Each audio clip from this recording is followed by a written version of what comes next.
Tutsi people, the indigenous population there. So it has a very old history, and it has a tremendous character. It was a very welcoming place for us. We had two partner organizations, one being NETIC, and you see the board there, and you'll see perhaps two familiar faces on the board. That's a 2010 picture that I took off of their site. So you see Rebecca Galemba, who is a professor of international studies at DU, who's on our trip, second from the left, and also Elliot, farther in the back. Both have been board members of NETIC.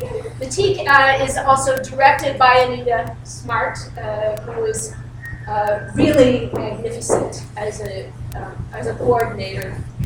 She has lived 30 years in Chiapas. She was able to make connections that we needed to make with a whole host of different organizations that dealt with transnational migration, with indigenous community rights, with the ecology of the system, environmental experts, academic experts, but also in facilitating our connection to Otros Mundos, which was our other partner organization.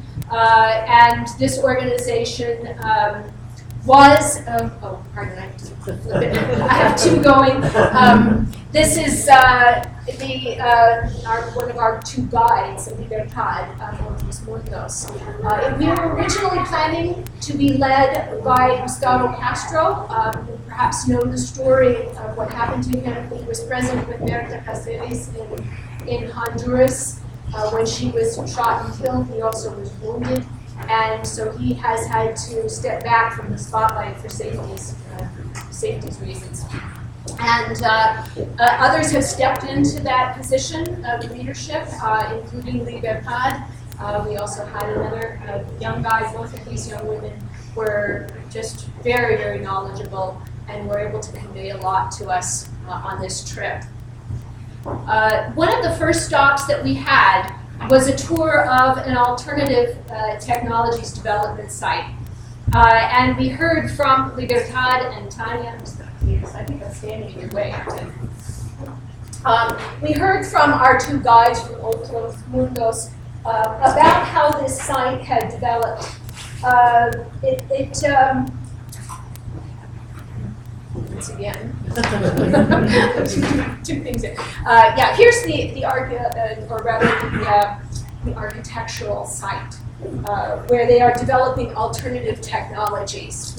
And they have taken a stand, of course, Otros Mundos has taken a stand against the large-scale kind of development that has come out of neoliberalism, the neoliberal model. It has been promoted by NAFTA, the NAFTA agreement.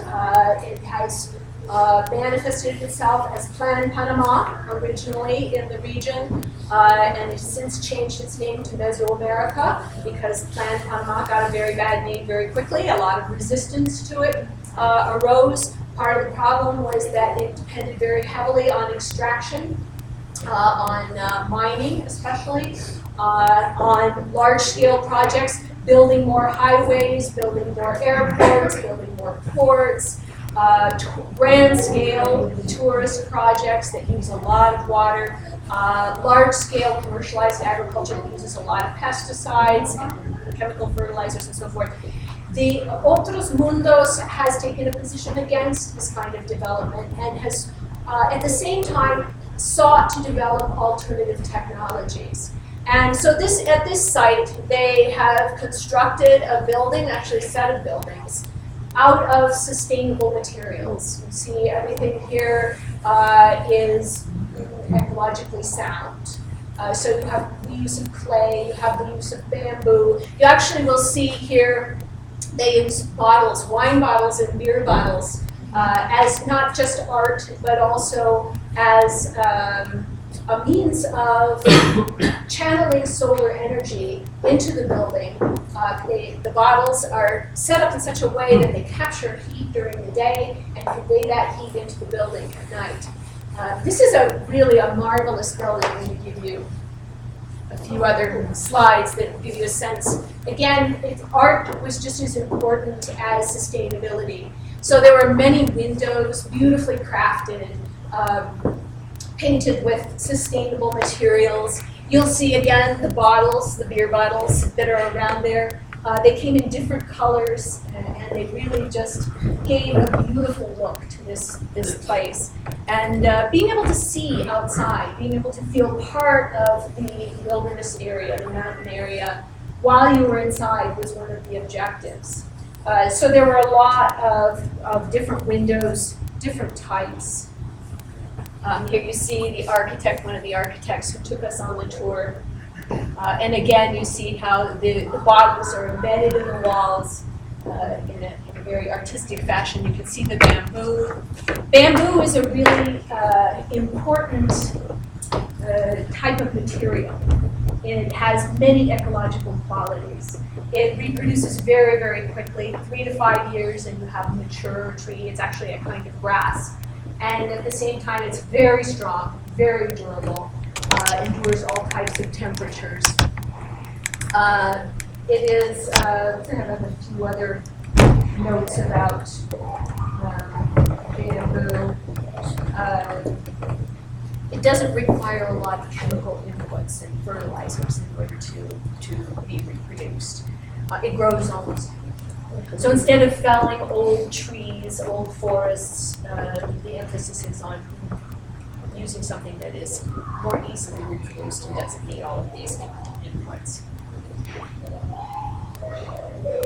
So there's another shot, a really attractive shot. And again, you get this feeling of beauty combined with sustainability, combined with the sense of being close to the earth.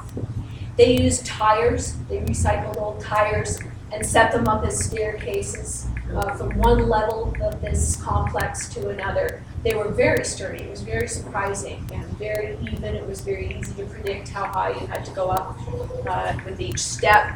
They had a system of rainwater catch so that you could recycle rainwater. There were many, many ideas folded into this. Now, at the site, they are conducting workshops. They are drawing in people in the community.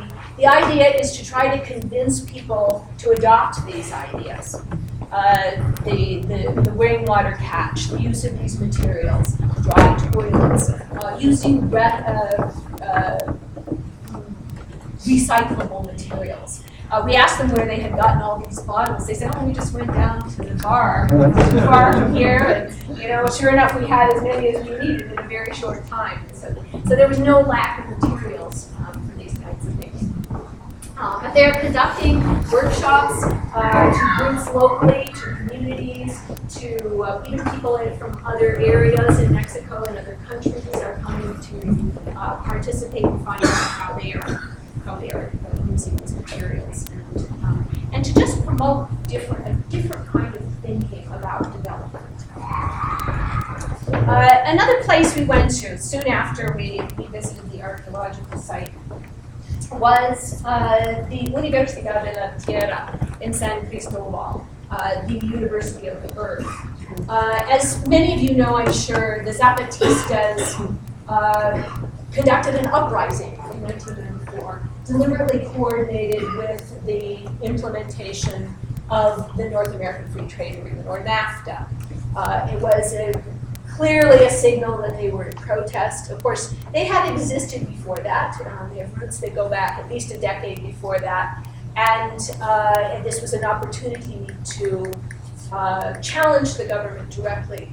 It was a violent uprising. The army moved into the area. They deployed 60,000 troops into Chiapas. They displaced maybe 20,000 people, and most of them indigenous.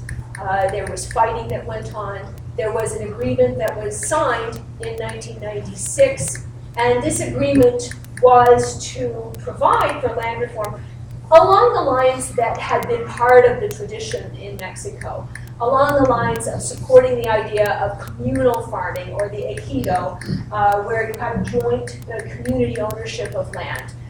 This had been protected up to a certain point and it began to erode by the late 70s and the 80s. So the Zapatistas were in many respects calling for a revival of support for the ejido. They also wanted to have more decision-making capacity for how land was going to be used in Chiapas. Chiapas is one of the poorest states, and sometimes cited as the poorest state in Mexico. It is very rural, it's resource rich, but the Chiapas themselves don't get the benefits of those resources. They tend to flow out of the area. So a lot of poverty has continued. The government withdrew from the accords that they had participated in. There were some international observers and so forth in the process. And the Zapatistas decided to go ahead anyway with this set of accords to follow through with the idea of autonomy. And one of the things that came out of it was the idea of autonomous schools. Primary, secondary schools, the university itself, the Universidad de la Tierra, as a way of assisting the indigenous. There are a lot of things that the Zapatistas have done that haven't been as successful.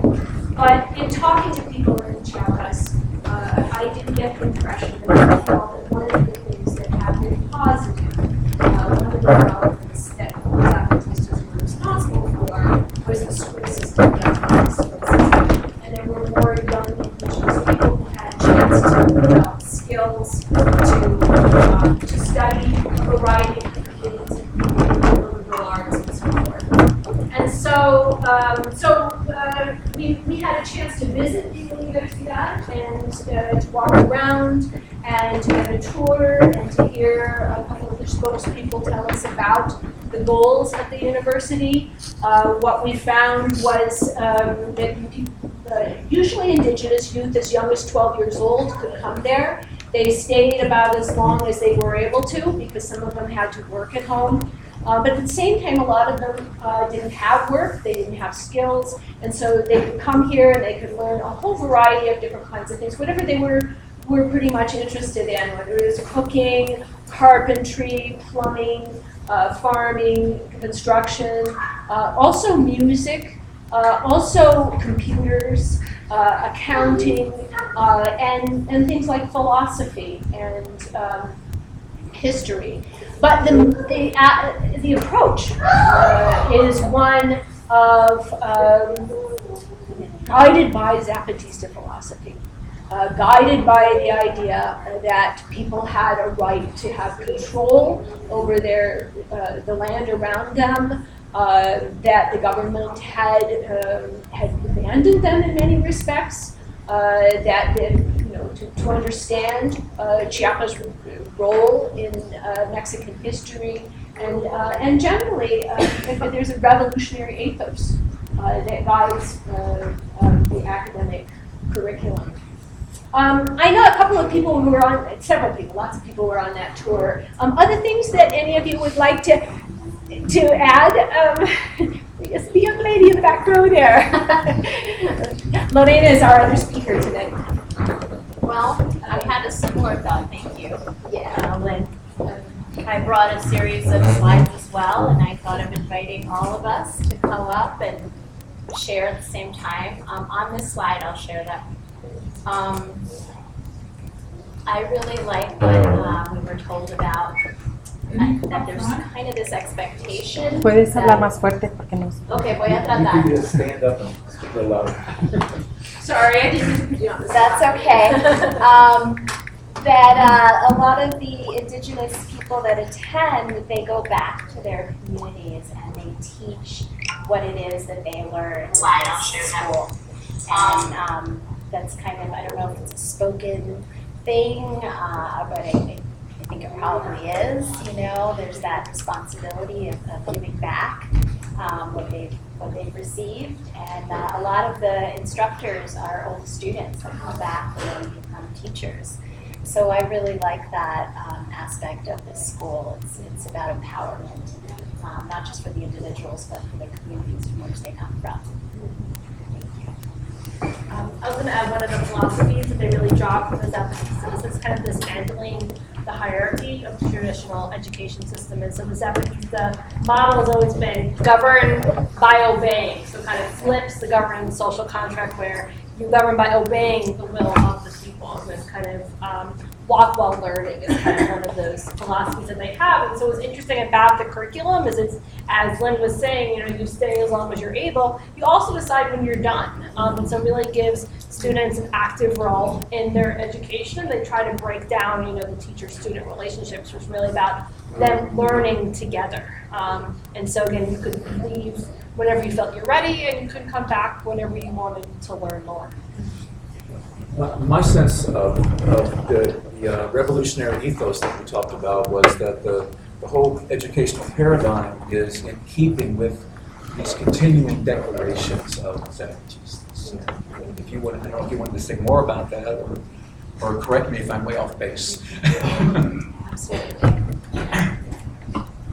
So I was really happy to go on this trip, and in fact, I'd never been to Chiapas, and one of the main reasons that I went to Chiapas was because I was curious to go to this place. And I was curious to go to this place because, I think it was 2.5 years ago when they retired the character of Comandante Marcos.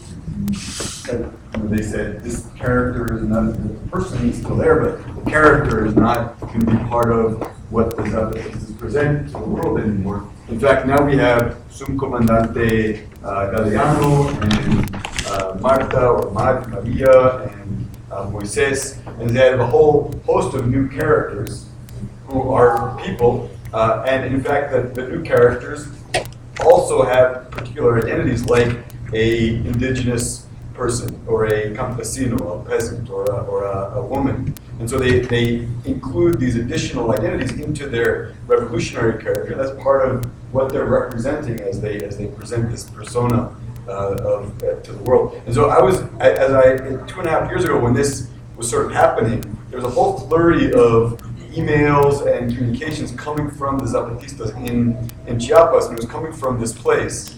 And it was around a whole debate about how to, the pronouncements of a new stage of the struggle. And I was very curious to kind of get a sense for what this all meant and how people there understood that moment and how it evolved since then. And in fact, what collected the essays that were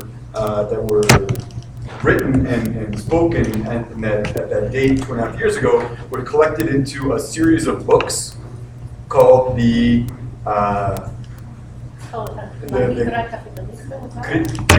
Crítica a la Pensamiento Crítica a la Hidra Capitalista. A critical analysis or thought about the capitalist hydra. And so this is a series of 3 books. That's all the essays and pronouncements that were made in that May-June period 2.5 years ago. And it explains the retirement of Subcomandante, the history of the struggle, and it includes essays from academics all over the world who contribute to their understanding of what 20 some years of Zapatista struggle sort of represented. So there's these 3 volumes. A number of us bought those volumes because we wanted to read through them. Hey, there's one of them right there. Is that? Yeah. That's different. But at their library bookshop, they were selling these books and other books. So it was really interesting to me to go to this place to see their educational philosophy at work and the way in which they worked with the people nominated by their communities to go to this university and to come back to their communities with these skills. And also, at this moment when we were there, it so happens that there was a debate going on within the Zapatista and their supporting communities around a discussion that the Zapatistas had launched. And they launched it in a series of pronouncements that the subcomandantes had sort of spoken and written. And the pronouncement suggested that the CNI, the Confederación Nacional Indígena, the National Indigenous Confederation, which the Zapatistas in some ways formed, a few years after, in 1994, formed this legal national organization that represents, I think, the 43 pueblos indigenous pueblos in Mexico. And the proposal that the Zapatistas came up with in October was that the CNI nominate a campesina indigenous woman to be candidate for the presidency. And the elections are coming up, I think, next year. To be a candidate for the presidency, and that the pueblos would debate how they want to support this presidency through the CNI, through this national organization. The Zapatistas, not believing in or advocating for electoral change, are not going to participate in the campaign, but they support this idea. In fact, it was their proposal. And they don't expect this candidate to win, but they want to launch this candidacy and to arm a government, I shouldn't say that, to prepare a government, an alternative government, in the sense of they're going to have one representative from each of the pueblos, the 14 pueblos, as a cabinet to support this candidate. And so this is what came out of the discussions in October with the proposal from the Zapatistas, sent to each of the communities to decide to support this idea.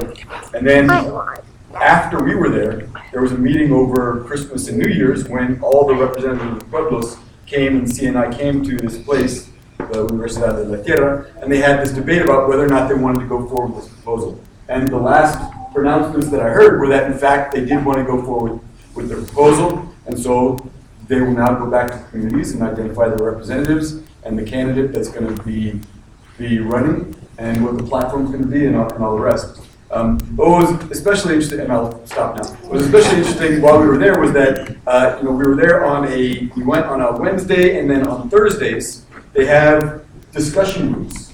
And so here at this university you get people, and some of them are organizers and leaders from movements and unions and activists in San Cristobal and the area. Others come from farther away, indigenous people from farther away. Others are some of the kids and the students that are studying the university, and they read literature. They read essays by Emmanuel Wallerstein and highfalutin academics from Canada and the rest of the world. And they discuss them in this setting, and they use those essays and those discussions to tackle these issues about strategy, about how they want to position themselves in these electoral questions and organizational questions and others. And so it was a very well-rooted feeling that you got there of reaching out to the communities and setting up these mechanisms of communicating and engaging and lifting consciousness, because this material was not easy, and yet everybody was tackling it and finding a way to engage with it and to come at these complex issues in a really sophisticated way. Thanks, Andy. Anybody else on the university? Universidad de la Tierra. I have a couple of others. So it's kind of joined together, Universidad de la Tierra and the kind of model for university, as well as the gathering kind of for these. So yeah, here they just have one other. This is the hallway to the library room where we heard one of our presentations, and then this is the cafeteria. You can see this sense of art once again, the walls. We didn't see many students on our tour, but we saw a few, and we got a good sense of these places of community where they gather. And then I wanted to talk a little bit about Natik and Anita's projects. Did I see it? What is it doing? What did it do to my photo? Cancel maybe? Oh, okay, there we go. Thank you. Yeah, here's a photo of Rebecca Galimba, Professor Galimba, and Anita Smart, and myself in the organic garden that Anita and Natik had worked to recover, to develop. It's right near the Children's Center, which they also have sponsored and which they're gradually building. It's a center where children can come and get remedial education. And Natik has done an enormous amount to help foster the development of this school. The secondary students also participate. They help to teach the younger children, and they get scholarships for the time that they're there, also supported by NATIC. The students designed and the children produced a children's book on the alphabet that was in 3 languages. So they're very productive, and it was a really nice thing to be able to see this. The inset is just a photo that I took from the website, the NATIC website, but it's right next to, that building is right next to where we're standing. NATIC also sponsors Mujeres Sembrando la Vida, or Women Sewing Life, which is a collective of artisans who weave and embroider textiles. They're designed for modern markets. They have access to loans and educational support for developing the skills, and they participate in free trade.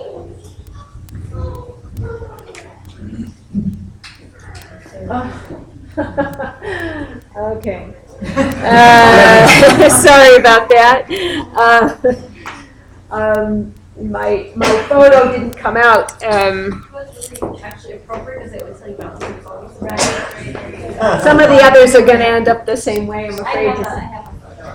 The church, okay, so you'll be able to. The church that we saw is absolutely magnificent, outside and in. And this was just, there's a map there that tells you about how far, from the city that how far the trip was to get there. The interior of this Mayan church could not be photographed. But it was like none I had ever been in before. There are no pews in the church. The floor is covered with green pine boughs. There are multiple ceremonies inside that involve little groups, either family groups or small groups that gather in there. And they have a cloth spread out on the floor. They use flowers, incense, alcohol, and chickens in the ceremonies. And all around the periphery, the place was lit up by hundreds, maybe thousands of candles. They were just densely situated all the way around. And then above them were bouquets of flowers. So it really had an unusually spiritual aura within.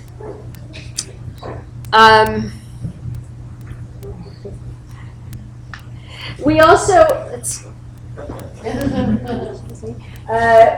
visited the Centro de los Derechos de Mujeres de Chiapas, or the Center for Rights of Women in Chiapas.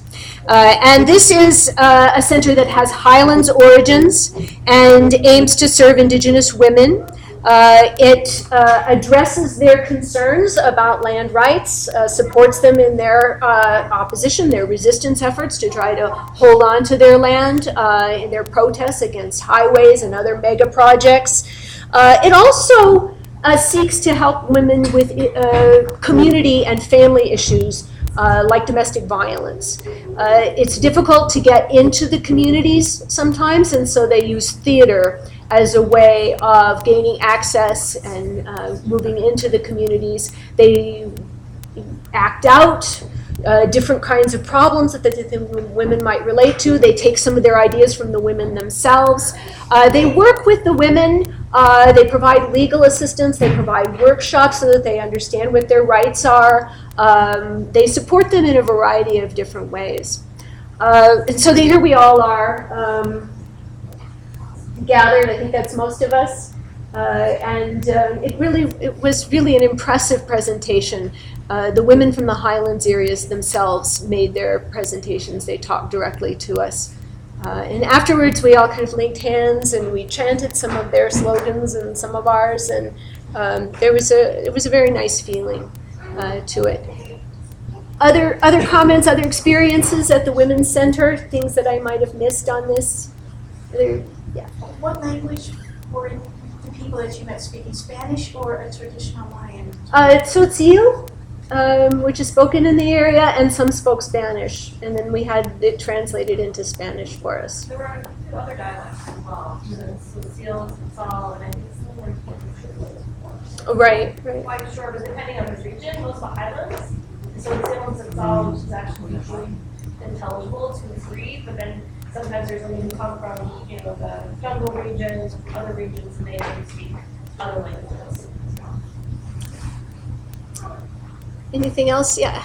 I was going to skim through my slides. This is great. But and I wanted to say that it was a very Louder, speak to us. I understand. I don't have a very loud voice. It's okay. As it hurts when I yell, so I'll just do my best. I was really moved by I think a lot of it was that these women are often not heard from, and they talked about that, how they usually don't have a voice of leadership in their communities, and how working with the center, they've learned to find that voice and that leadership status and pursue more leadership in their communities. And I could see that it was still a little challenging for some of them, but they did it bravely. They spoke out and shared what they had to share about their experience, what they've learned from the center, but also how that's translated into learning in their community, how they're co-learning with their community members. So I was really inspired by hearing these women speak. It was very moving. Yeah. It was very, very moving. Yeah. Because you could see it was challenging, and yet they were going to do it. They were going to express what they were experiencing in their own words and be heard. And yeah, it was very effective. Others, anybody else on the Women's Center? And I think this was